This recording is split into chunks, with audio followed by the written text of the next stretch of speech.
Ok, ya estamos grabando. Pues bueno, les reitero los buenos días. Como les decía, la charla de hoy tiene que ver con simulación de etapas de separación. Fundamentalmente nos vamos a concentrar en las columnas de destilación. No obstante, yo preparé una segunda charla que tiene que ver con sus columnas de absorción y está compartida en el ADECA para los que en un momento determinado se interesen por ese tema, conozcan la forma en que se puede simular una columna de absorción ocupando el Aspen Plus. Sin embargo, el tema de destilación es un tema más amplio, un tema que es muy interesante porque son de las operaciones unitarias más, la destilación es una de las operaciones unitarias más utilizadas en la industria. Está fundamentalmente enfocada a los procesos donde nosotros necesitamos purificar los productos, básicamente de reacciones, que pueden ser reacciones químicas, reacciones biológicas también, por ejemplo el caso del etanol, y es una operación en la cual define mucho las características del producto final que uno va a comercializar. Entonces, las destilaciones son, como ustedes saben, son procesos que se realizan con etapas en equilibrio. Por eso es muy importante tomar de la mano y hacer el análisis con el enfoque que corresponde desde el punto de vista de la termodinámica y también de la transferencia de masa. Entonces, hoy vamos a ver algunos de los métodos más comunes utilizados para diseñar columnas de destilación. Vamos a ver cómo están implementados algunos de estos métodos también en el Aspen Plus.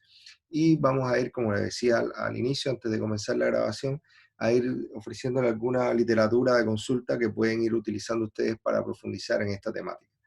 La destilación es una operación unitaria, como les decía anteriormente, muy utilizada y por eso la literatura que hay al respecto de esta operación unitaria es amplia. Hay que saber ser selectivo en función de lo que uno quiere lograr con el análisis de la operación. O sea, si vamos a hacer un estudio teórico, hay ciertas literaturas que son un poco más enfocadas al tema de los fenómenos de transporte que podrían ser recomendables en esos casos, pero si queremos hacer ya más el diseño de los equipos, yo creo que, en mi opinión, el libro de Treibel es un buen libro para estudiar el diseño de columnas de destilación, como lo es también el libro de operaciones de separación de Sider, que es uno de los que yo les traigo a propósito de esta charla.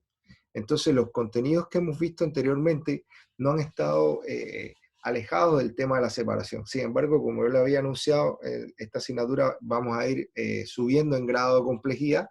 Básicamente nosotros todos los ejemplos que hemos resuelto que implican etapas de separación los hemos hecho con modelos con un enfoque simplificado. Estamos hablando del modelo de separador, que como ustedes bien saben, es un modelo que tiene un enfoque de caja negra donde nosotros especificamos los splits, o sea, los grados de separación que queremos por componente o por corriente. Y en el otro caso, teníamos un modelo que sí es basado en cálculos de equilibrio, que es el modelo de la separación flash, donde lo que ocurría era una separación instantánea entre ciertos compuestos que estaban en la mezcla. ¿Cuándo nosotros podemos, o cuándo usualmente se aplica este tipo de separación flash? Cuando las volatilidades relativas entre ciertos compuestos de la mezcla son muy diferentes. O sea, ellos pueden separarse instantáneamente a ciertas condiciones de temperatura y presión. En la industria usualmente estos equipos se le llaman drum o separador flash directamente, están instalados y antes de su instalación se ocupa una caída de presión restringida, o sea, se ocupa una válvula donde uno controla la presión a la entrada del equipo para tratar de que ocurra esa separación a una condición de temperatura determinada. Son equipos que están también, o sea, incluyen en sus internals, en los accesorios internos, eliminadores de gotas o demisters, que para evitar el arrastre de gotas de líquido con el vapor que se está yendo por el tope. Y también uno de los parámetros importantes, por si lo tienen que diseñar en su proyecto, el tiempo de contacto en que va a estar el líquido y el vapor al interior del equipo. Esa es una de las variables de diseño importantes que nosotros, en el caso de la simulación de estado estacionario, no lo ocupamos, pero que yo les recomiendo que lo vean. Si mi memoria no me falla, en el libro de Ruleston for Chemical Engineers, y hay otro libro de diseño de equipos para operaciones de la ingeniería química, ustedes pueden ver las correlaciones para calcular los tiempos de residencia de estas mezclas al interior de separadores flash. Ahora, cuando nosotros hacemos la simulación, el Aspen Plus de estos separadores flash, tomamos en consideración lo que le había dicho, que la mezcla se separaba, lo cual es similar a la sección despojadora de una columna de destilación. y lo que tomábamos en consideración como aproximaciones para el modelo era que el líquido y el vapor estaban en equilibrio, que dentro del equipo no había una caída de presión, sino que trabajaba una presión constante, es como decir una etapa de una columna de destilación, una etapa de equilibrio, y esta operación unitaria nosotros la podemos ocupar para simular, por ejemplo, evaporadores, donde nosotros ocupamos al inicio una etapa de intercambio de calor, donde ocurre ese cambio de fase, y después le incorporamos este separador flash para calcular la cantidad de vapor que generamos a esa condición para esa mezcla determinada. Las ecuaciones del modelo eran ecuaciones bastante simples, bastante generales, donde la única particularidad era que aquí nosotros incluíamos relaciones de equilibrio entre los compuestos que nosotros estábamos separando.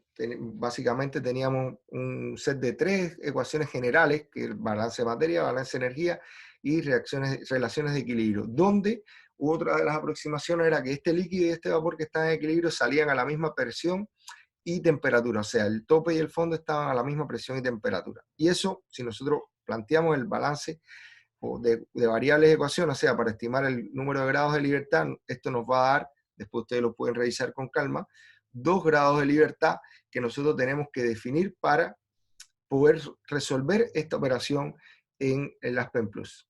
En este ejemplo, por ejemplo, ustedes pueden apreciar cómo queda el diagrama de esta operación cuando nosotros la queremos simular en Aspen Plus, y acá ya lo hemos hecho otras veces, así que no me voy a detener en cómo se resuelve un simulador flash.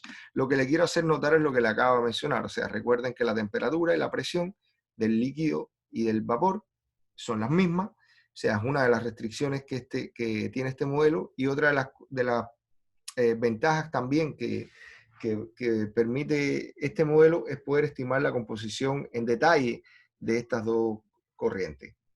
Ahora, ¿qué vamos a ver en la clase de hoy? En la clase de hoy nosotros vamos a trabajar más en el tema que tiene que ver con destilación. Vamos a ver los modelos simples para resolver el diseño de una columna de destilación y cuáles son esos parámetros generales, y después cómo estos parámetros nosotros los podemos transferir a modelos más complejos.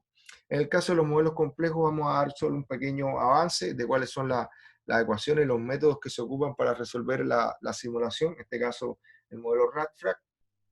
Y después cuando vayamos al taller vamos a profundizar en cada uno de los aspectos, cómo podemos darle restricciones de diseño, cómo se dan todos estos datos para poder obtener una descripción detallada de la columna, como pueden ser los perfiles internos de temperatura, de composición y demás.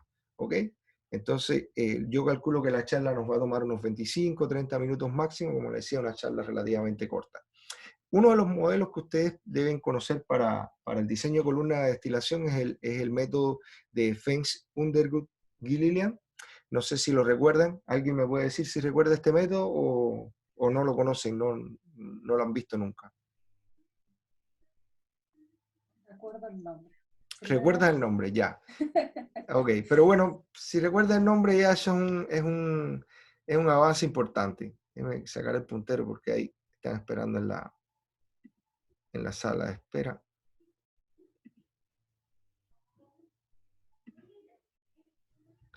A darle entrada, disculpen, pero ahí, colegas, ustedes están llegando tarde. Ya, entonces, el método Fens-Underwood-Gilliland es uno de los que yo quiero mostrarles con un poquito más de mayor detalle, porque es un método muy útil para el diseño preliminar de columnas de destilación. ¿Qué permite cada una de estas ecuaciones? Por ejemplo, el método de Fens o la ecuación de Fens lo que hace es calcular el número de etapas mínimas requeridas en una columna de destilación. ¿Qué significa que el número de etapas sea mínimo? Con respecto al reflujo, ¿qué significa? ¿En qué condiciones estamos trabajando en la columna de destilación? ¿Alguien lo recuerda? Si tenemos número mínimo de etapas como el reflujo, ¿total o no? Ok, si tenemos un número mínimo de etapas, para obtener el número mínimo de etapas estamos considerando que la columna opera a reflujo total. Esta es una condición ideal de estado estacionario, y lo que plantea este método es que uno puede definir para cierta mezcla multicomponente un componente que va a ser componente clave ligero y un componente que va a ser mi componente clave pesado. ¿Qué significa? Que yo tengo que definir cuál dentro de la mezcla va a ser el componente clave que yo quiero obtener en mayor cuantía en el destilado y el componente clave que yo quiero obtener en el fondo, en el bottom, en el fondo de la columna de destilación. Entonces, lo que hace uno normalmente es definir dentro de la mezcla, por ejemplo, una mezcla de hidrocarburos, es decir, yo quiero que o tengo una restricción que la composición del hidrocarburo A en el tope de la columna tenga un 90%. Entonces, ese yo lo defino como clave ligero. Sería el más pesado de los ligeros, porque por ahí voy a cortar. Y después el clave pesado va a ser el que le sigue en volatilidad. ¿Y cuál sería?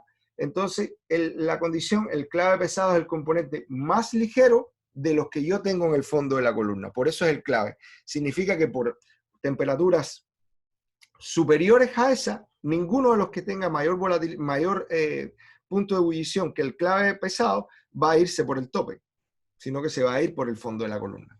Entonces, para temperaturas menores que esa, disculpe, de la temperatura corta. Entonces, es muy importante definir los claves ligeros y los claves pesados. Un ejemplo muy claro sobre esta temática está en el libro de Sider, que es Operaciones de Separación. Después al final les voy a mostrar la portada de este libro. En el capítulo 9, él le pone varios casos prácticos de cómo uno debe definir el componente clave ligero y clave pesado.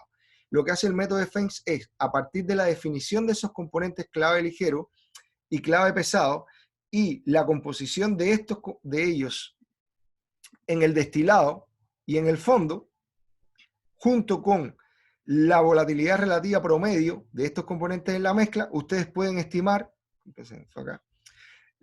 el número de etapas mínimas que requiere su columna de destilación. Significa cuáles van a ser las etapas que en condición de reflujo total necesita la columna de destilación. Eso es lo primero que uno puede obtener en este método que es FENS, Underwood, Gilliland. Todos están unidos. Después lo vamos a ver con un compendio de la metodología que se sigue. Ahora, ¿qué hace? Ya tengo mi condición de reflujo total. Ahora yo quiero la condición de reflujo mínimo. ¿Qué significa esto, reflujo mínimo? Es una condición ideal también y es donde yo voy a tener un número de etapas que puede tender a infinito. Lo que dice el método de Underwood es que yo puedo estimar la condición de reflujo mínima también en función de las propiedades de mi mezcla. ¿Qué significa?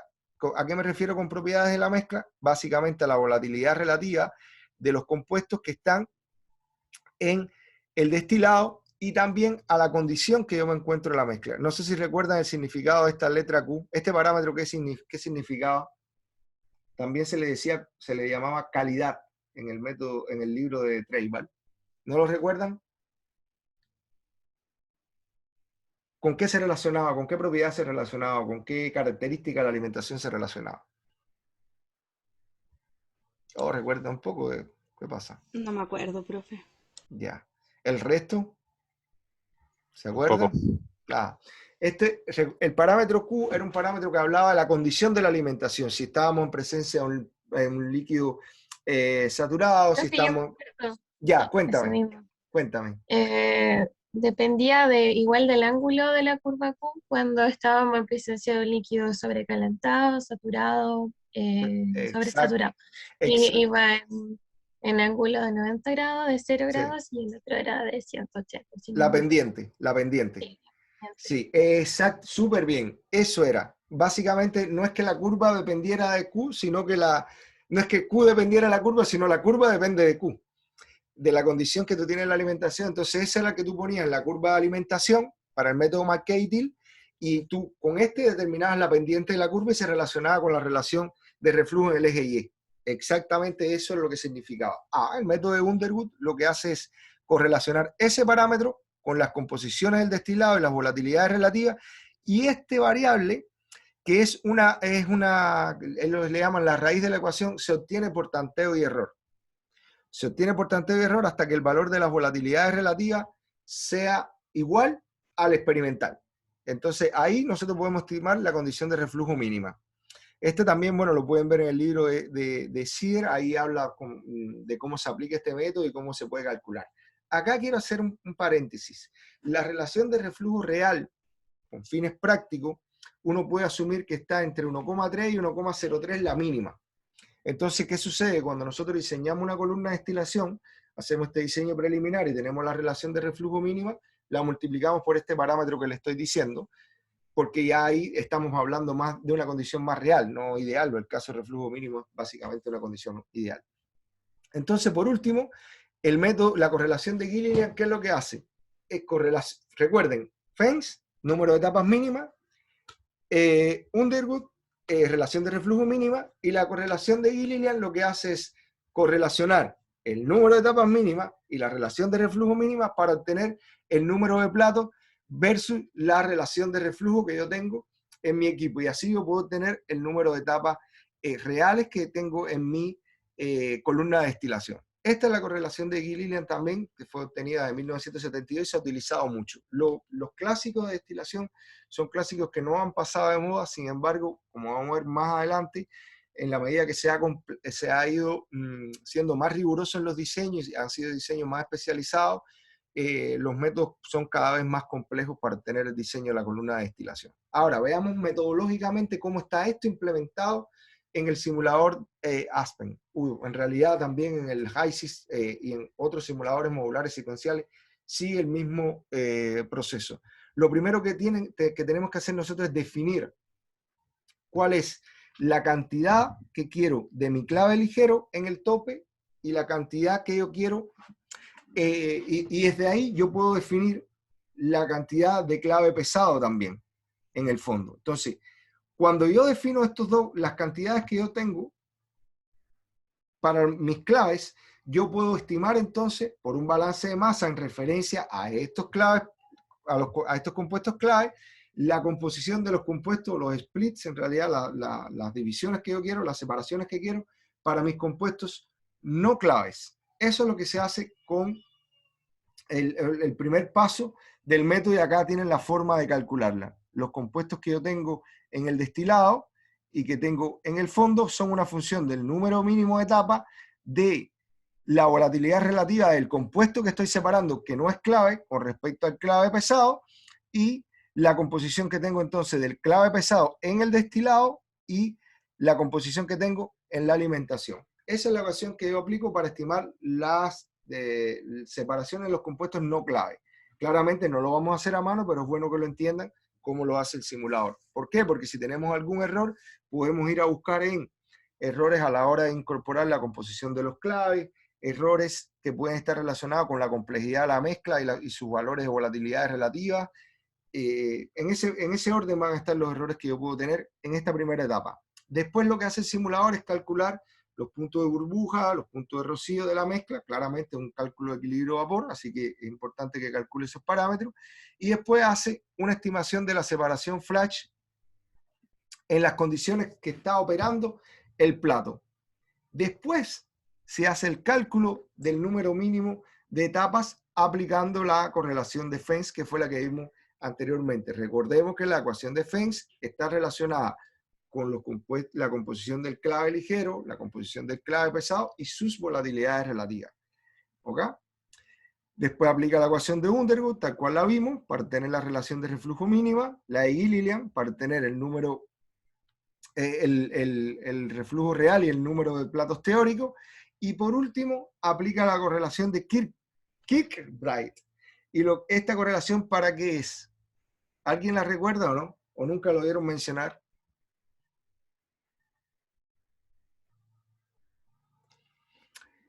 Digamos que ustedes tienen una columna de destilación y yo les pregunto, ustedes saben que la columna de destilación, bueno, tiene un punto donde uno alimenta, ¿no? A la columna, la mezcla que quiere separar. La pregunta es, ¿en qué plato yo hago esa alimentación? ¿Cómo yo selecciono ese plato?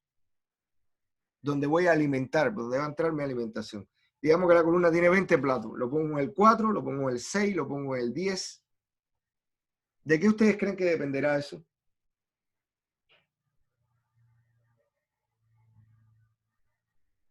De la mezcla.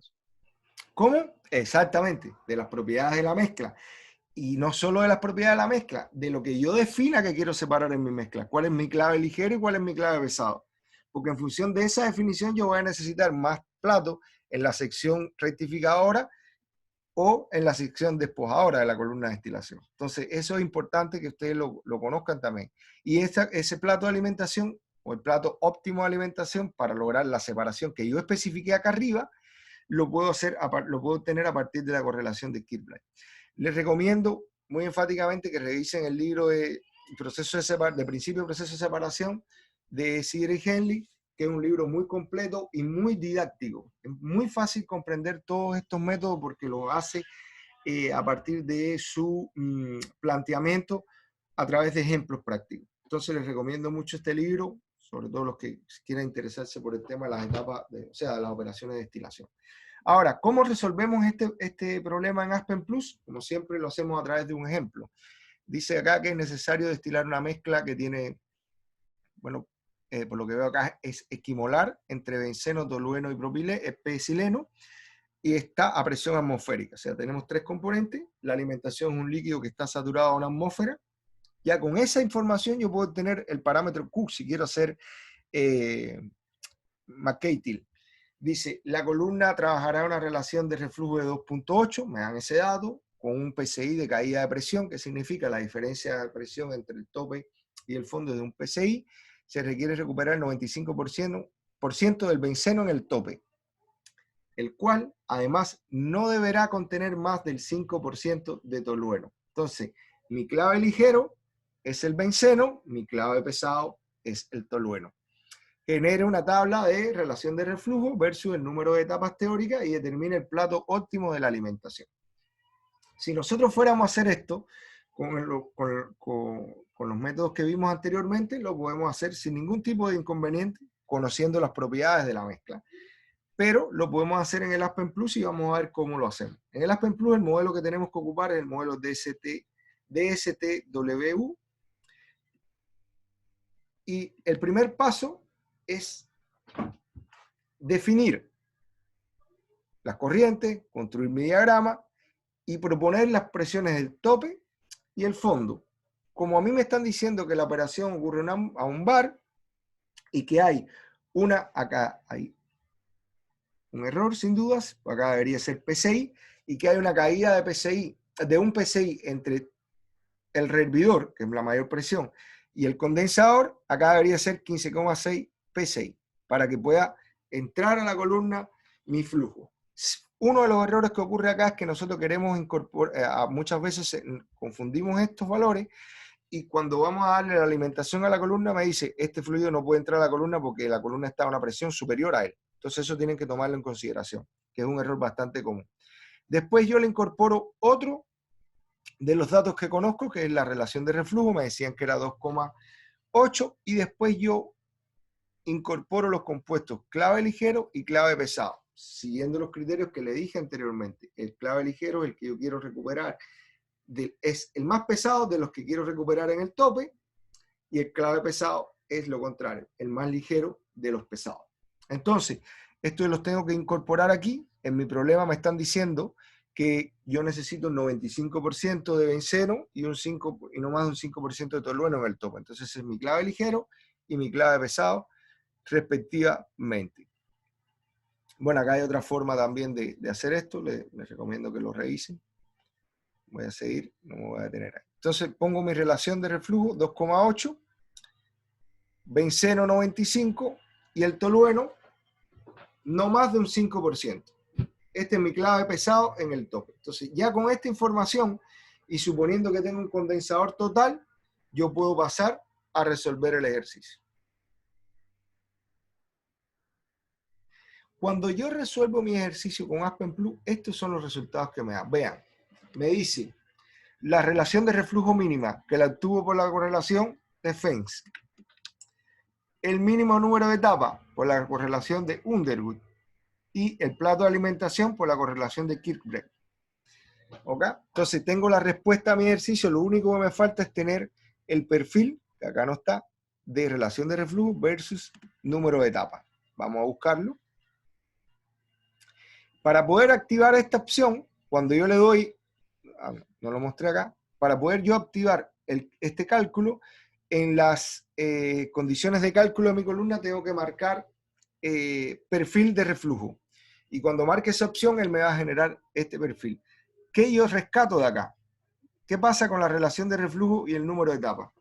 ¿Recuerdan cuando yo le decía que la relación de reflujo mínima, qué pasaba el número de etapas? ¿A dónde tendía? a infinito, ¿verdad? Al infinito. Exacto, acá ven el cálculo. Si la relación de reflujo tiende a 0, mi número de etapas tiende a infinito, lo cual ocurre después lo contrario. O sea, si yo tengo una columna trabajando a reflujo total, el número de etapas va a ir al mínimo. Entonces, esos eran los dos extremos que yo le había mencionado anteriormente que involucraban. El método Distill, bueno, voy a hacer una pausa acá. ¿Hasta aquí alguna duda? ¿O algún comentario? No, profe, Nada, todo claro. hasta ahora se va entendiendo. Qué maravilla. Esto lo tienen que... Profesor, Sí, asumimos que en el plato en donde se alimenta la columna de destilación lo aproximamos al número mayor. exacto, exacto. Ya. Muy buena pregunta, al que le sigues. Ahora, en el caso del método Distill también es un método simple, es un método que ocupa para el cálculo una aproximación que no es poco común, que es ocupar el método Edmister para calcular el número de platos teóricos, la relación de reflujo y el flujo de producto de cabeza, o sea, del tope. Las relaciones de Edmister fueron calculadas para etapas de absorción, básicamente, y acá lo que se hace es una extrapolación para calcular la recuperación que yo quiero obtener en mi columna de destilación. Ahora, ¿cómo nosotros operamos cuando hacemos esto con el Aspen Plus? Lo ideal es, si nosotros no conocemos el cálculo de la columna, es aplicar el método que le mostré anteriormente, el método de DSTUW, que ya ustedes saben a qué correlaciones se refiere, y después que yo extraiga de ese método los parámetros generales de diseño, me voy a otros métodos más complejos que me permitan obtener mayores datos sobre mi columna de destilación. Lo ideal es tomar el método simplificado y después irme al método más avanzado, que es el caso de la columna de destilación, el método Radfrac, que aparece en el Aspen Plus y que vamos a ver a continuación. O sea, acá después ustedes lo pueden estudiar de manera independiente porque no tiene grandes complejidades el método Distill. Básicamente los datos que incorporamos acá los extraemos del método simplificado y cuando resolvemos la columna de destilación... Conseguirme el teléfono de una empresa, pues como para llegar al colegio. Oye, pero si necesitáis mucho... Ahí sí. Gracias. Gracias por silenciar el micrófono. Entonces, los datos que yo traigo de este método, que era el simplificado, lo incorporo acá y acá en los resultados puedo, como ustedes pueden apreciar, puedo obtener las temperaturas, puedo obtener los calores consumidos y en realidad los puedo comparar también con el método más simplificado. Y uno de los parámetros importantes acá es el flujo que tengo en la corriente de destilado. Ese flujo que tengo en la corriente de destilado es muy importante para poder simular el método riguroso, que es el método Radfrac. ¿Ok? Ahora acá tengo el chat. Fue mi gato. Y tu gato es muy avanzado, habla y todo. Ya. Entonces, seguimos. El método riguroso. ¿Qué plantea el método riguroso? El método riguroso lo que hace es resolver de conjunto balance de masa, balance de energía, ecuaciones de equilibrio, para así estimar todos los perfiles al interior de la columna de destilación. Es muy versátil, nosotros lo podemos ocupar para mezclas de dos componentes, mezclas multicomponentes, se ocupa incluso para simular columnas de separación de hidrocarburos, que son los casos más complicados. Este método se conoce como sistema MESH y vamos a ver más adelante por qué se conoce como sistema MESH. Pero antes de pasar a eso, le quería acá nuevamente hacer el comentario de que todos los parámetros que nosotros necesitamos para poder hacer una simulación con este método Radfrac, al menos la más elemental, o sea, esa información básica para que corra el modelo, necesariamente lo tenemos que extraer de un modelo más simple, como el que vimos, el DSTUW o el modelo Distill. Sin esto nosotros no podemos irnos a simular la columna de destilación. No es un método que sea adecuado para nosotros comenzar a tantear el diseño de la columna. Tenemos que pasar necesariamente por una aproximación. Incluso pueden ocupar McKay-Till y traer aquellos parámetros e incorporarlo acá, pero siempre tenemos que pasar por un método simplificado para poder irnos a este más riguroso que ocupa este sistema MESH que se llama, que es Material Equilibrium Summation Heat. Es la solución en conjunto de todas estas ecuaciones que al final son balances que conforman un sistema de ecuaciones algebraicas para cada una de las etapas. Nosotros tenemos que resolver el balance material. ¿Qué es lo que dice el balance material? Que la cantidad o sea, el balance de materia para la fase líquida, la fase de vapor y la alimentación en cada una de las etapas en estado estacionario, o sea, se resuelve en estado estacionario ese balance de materia, por eso se refiere a la variable M. Después resuelve el balance de equilibrio, también considerando que existe un equilibrio entre la fase líquida y la fase de vapor, que es lo que está acá, que se puede cuantificar por la constante de equilibrio, y que por tanto, al estar en equilibrio, se anula. Es la segunda set de ecuaciones que resuelve. Y acá se define una eficiencia, que le voy a hablar de eso a continuación. El summation lo que dice es que, bueno, todas las composiciones tienen que sumar 1, eso ustedes lo saben, para que no exista un error en el balance de masas, y finalmente hace un balance de entalpía en cada una de las etapas de equilibrio, considerando, o no, podría ser 0, si hay extracción o adición de calor en estas etapas. ¿Ok? Ahora, ¿a qué se refiere esta eficiencia? Y es uno de los parámetros que nosotros podemos incorporar en el modelo RADFRAC, que es la eficiencia de plato.